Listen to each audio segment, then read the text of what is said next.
പഠിക്കുന്നതിനുള്ള നല്ല സമയം ഏതാണ്? ചില സമയങ്ങളിൽ പഠിക്കുമ്പോൾ എല്ലാം പെട്ടെന്ന് മനസ്സിലാകുന്നു. എന്നാൽ ചിലപ്പോൾ മണിക്കൂറുകൾ പഠിച്ചാലും ഒന്നും മനസ്സിലാകുന്നില്ല. ഇത് നിങ്ങൾ എക്സ്പീരിയൻസ് ചെയ്തിട്ടുണ്ടോ? നമ്മുടെ ബ്രെയിൻ ക്ലോക്കായ സർക്കാഡിയൻ റിതം യൂസ് ചെയ്ത് ഇഫക്റ്റീവായും സ്മാർട്ടായും പഠിക്കുന്നതിനുള്ള 7 സ്ട്രാറ്റജീസ് ആണ് ഞാൻ ഇന്ന് നിങ്ങളോട് ഷെയർ ചെയ്യുന്നത്. നമ്മുടെ ബ്രെയിനിലെ 24-hour ബയോളജിക്കൽ ക്ലോക്കിനെയാണ് സർക്കാഡിയൻ റിതം എന്ന് പറയുന്നത്. ഇത് നമ്മുടെ ഫോക്കസ്, ഓർമ്മശക്തി, ശ്രദ്ധ, എനർജി, ഹോർമോൺ റിലീസ്, ഉറങ്ങുന്നതിന്റെയും ഉണരുന്നതിന്റെയും സൈക്കിൾ എല്ലാം കൺട്രോൾ ചെയ്യുന്നു. അക്കാഡമിക് പെർഫോമൻസ് എഫേർട്ടിന് മാത്രമല്ല, പഠന സമയത്തെയും ആശ്രയിച്ചിരിക്കുന്നു.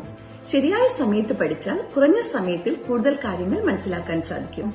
എക്സാമിന് പ്രിപ്പയർ ചെയ്യുന്നവർക്കുള്ള സ്മാർട്ട് സ്റ്റഡി ഷെഡ്യൂൾ നോക്കിയാലോ? Strategy 1. Study difficult subject during morning peak. 6 AM മുതൽ 8 AM വരെ ഹൈ ഫോക്കസ് ടൈമാണ്. അതിനായി 5:30 എഴുന്നേറ്റ് പഠിക്കുന്നതിനായി പ്രിപ്പയർ ആവുക.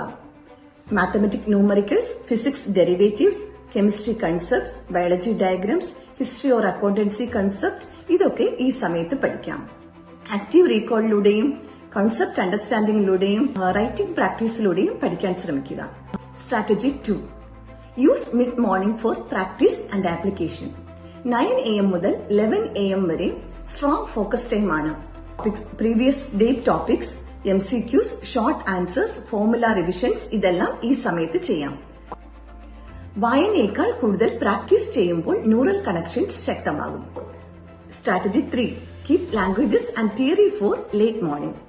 11 AM മുതൽ 12 PM വരെ ലൈറ്റ് ലേണിംഗിനുള്ള സമയമാണ്. ഈസി സബ്ജക്റ്റിൽ ഫോക്കസ് ചെയ്യുക.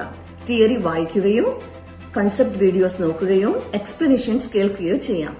ഇംഗ്ലീഷ്, ഹിന്ദി, സോഷ്യൽ സയൻസ് സബ്ജക്റ്റുകൾ ഈ സമയത്ത് പഠിക്കാവുന്നതാണ്. അറ്റൻഷൻ സ്ലോ ആയി ഡ്രോപ്പ് ചെയ്യുന്ന ഈ സമയത്ത് ഹെവി മെമ്മറൈസേഷൻ ഒഴിവാക്കുക. Strategy 4. Respect the afternoon dip. 1 PM മുതൽ 3 PM വരെയുള്ള സമയം ലോ എനർജി സോൺ ആണ്. ലഞ്ച് കഴിഞ്ഞ ശേഷമുള്ള ഈ സമയത്ത് ബ്രെയിൻ സ്ലോ ആയിരിക്കും. നോട്ട്സ് റിവൈസ് ചെയ്യുകയോ ഫ്ലാഷ് കാർഡുകൾ നോക്കുകയോ അറിയാവുന്ന ക്വസ്റ്റ്യൻസ് സോൾവ് ചെയ്യുകയോ ഡയഗ്രാംസ് ലേബിൾ ചെയ്ത് പഠിക്കുകയോ ചെയ്യാം. This is A natural dip in circadian rhythm. Strategy 5. Use evening peak time for writing and practice.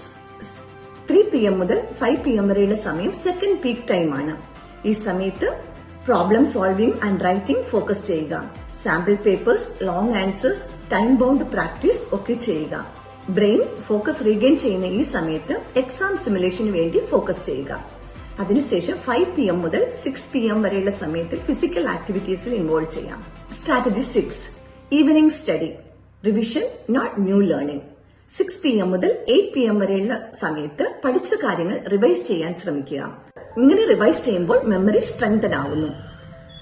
Key points, diagrams, mind maps, previous exam question papers എന്നിവ focus ചെയ്യാം. Strategy 7.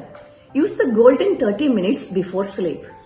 8 to 9 PM വരെയുള്ള സമയം ഡിന്നറിനും റിലാക്സേഷനും use ചെയ്യുക. 9 to 9:30 വരെയുള്ള സമയത്ത് പഠിച്ച കാര്യങ്ങൾ recall ചെയ്യുകയും മെമ്മറിയിൽ നിന്ന് എഴുതാൻ ശ്രമിക്കുകയും ചെയ്യുക. പുതിയ കാര്യങ്ങൾ പഠിക്കാൻ ശ്രമിക്കരുത്. ന്യൂറോ സയൻസ് അനുസരിച്ച് ഉറങ്ങുമ്പോൾ മെമ്മറി ശക്തമാകും. ഉറങ്ങുന്നതിന് മുമ്പ് റീകോൾ ചെയ്താൽ ഓർമ്മശക്തി വർദ്ധിക്കും. Bonus strategy, sleep smart. Neuroscience അനുസരിച്ച് ഉറങ്ങുമ്പോഴാണ് ബ്രെയിനിൽ മെമ്മറി ഫയൽസ് സേവ് ആകുന്നത്. നമ്മുടെ ബോഡിയോട് ഫൈറ്റ് ചെയ്യുന്നത് സ്റ്റോപ്പ് ചെയ്യുക. Start working with your brain. When you align your body with your circadian rhythm, marks improve, confidence rises and stress reduce. Keep learning, keep growing, have a great life.